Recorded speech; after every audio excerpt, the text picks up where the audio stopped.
Hey there, and welcome to our 12 Powers series. Now, the 12 Powers, as put forth by Charles Fillmore, are basically the divine qualities that help us to bridge our humanity with our divinity.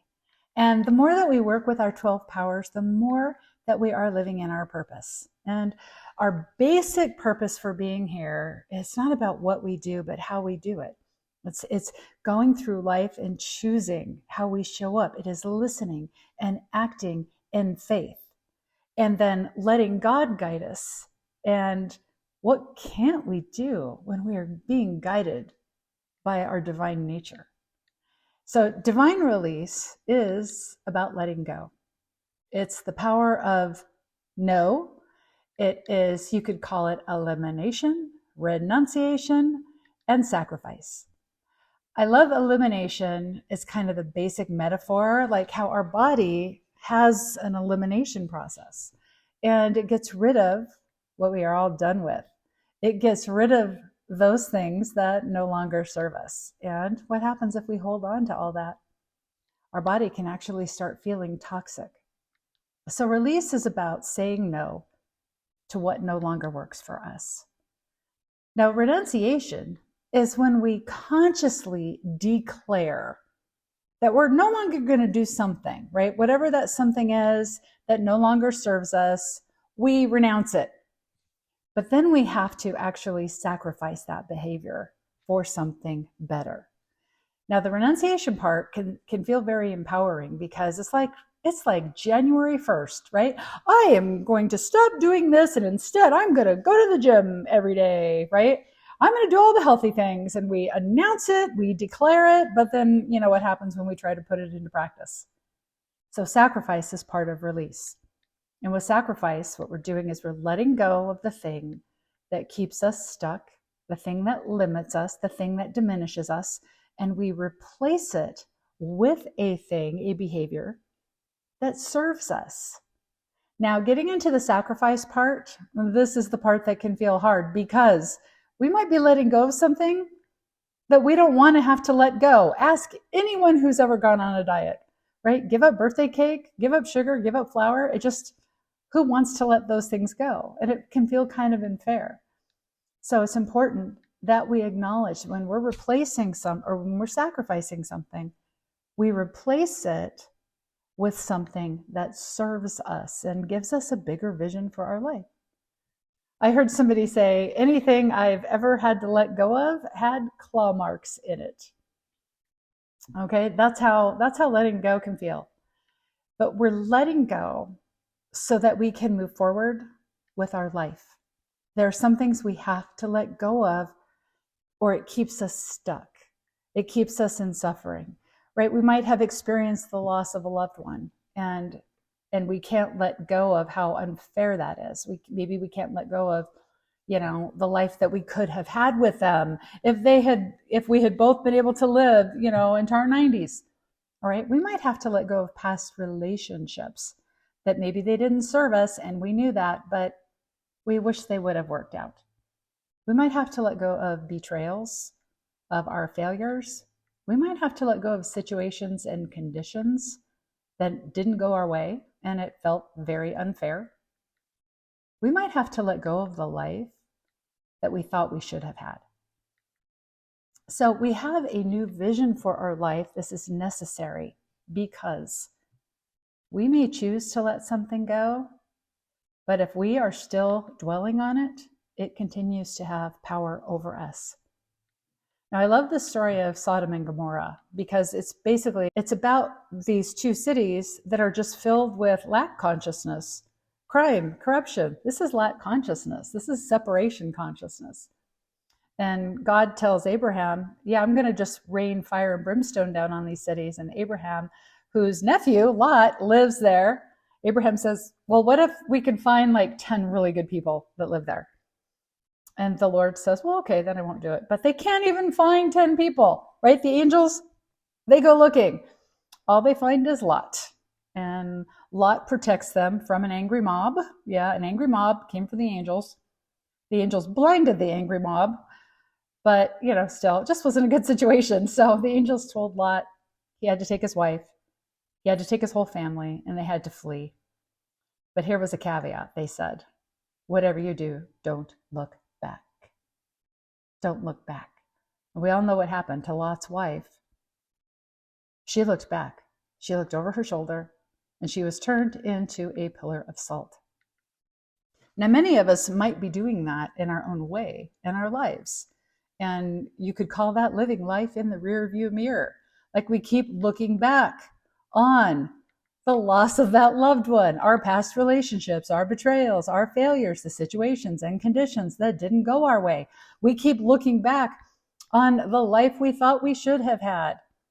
And if we are living our life through the rear view mirror, we're not present, and this will keep us limited.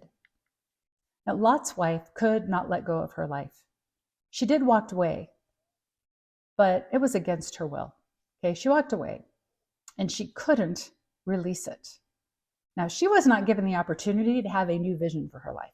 Okay, it was against her will. And so often when things are happening in our lives and we are forced to do something, it's against our will, right? It is against our will.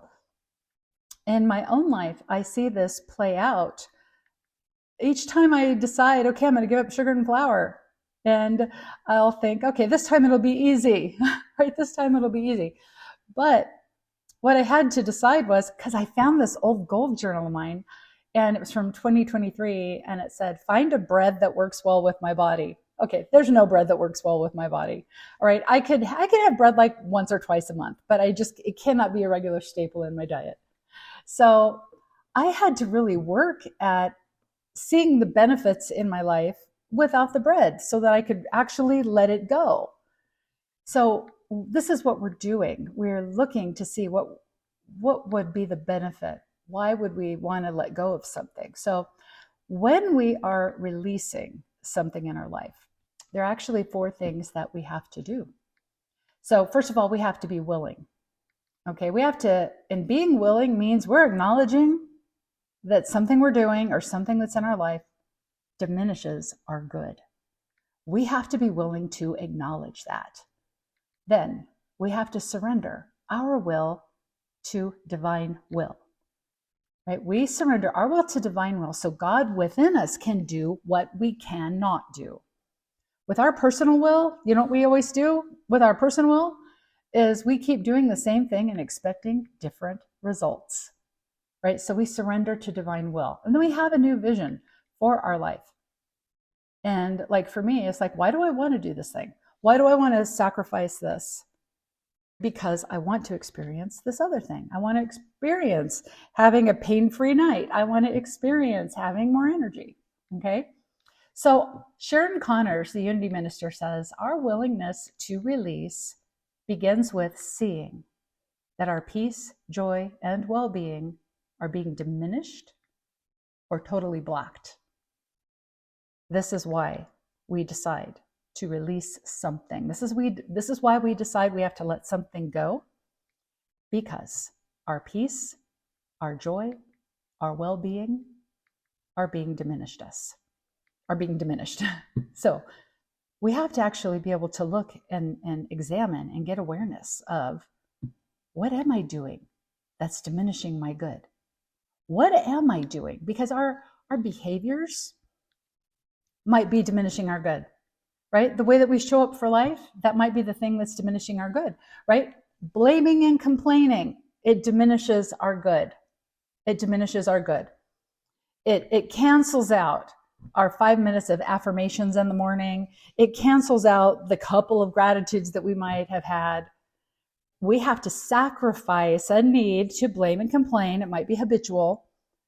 And instead declare, I am only going to practice gratitude. I'm not going to complain. I'm going to practice gratitude and appreciation, right? I'm going to sacrifice complaining and I'm going to replace it with gratitude. And so we're creating a new behavior now that moves us toward well-being.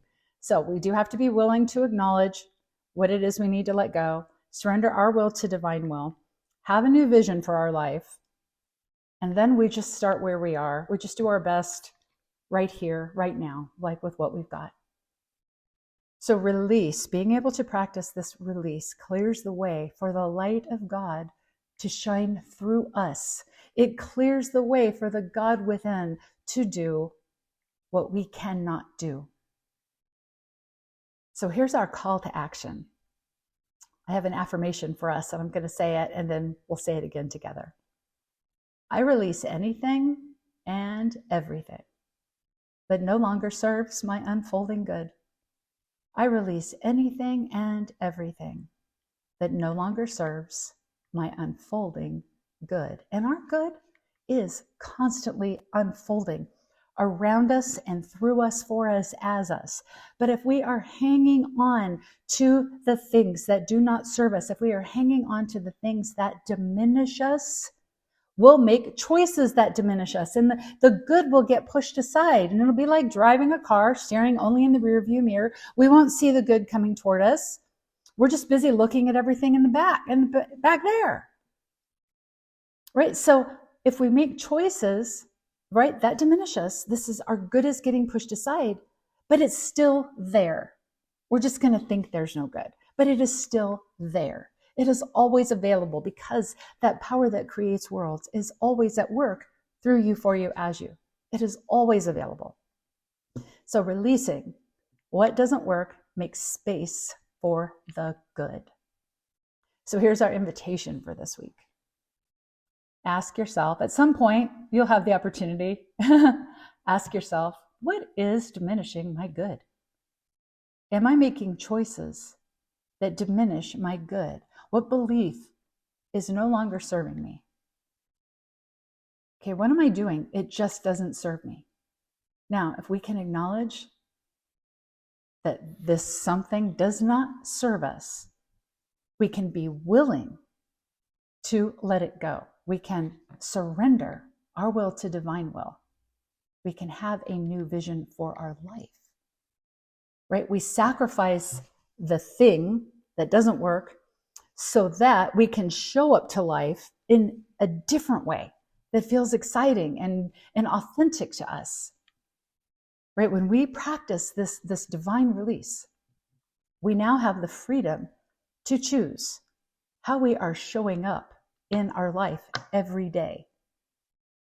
And choosing how we show up to our life every day, this is how we are creating heaven on earth.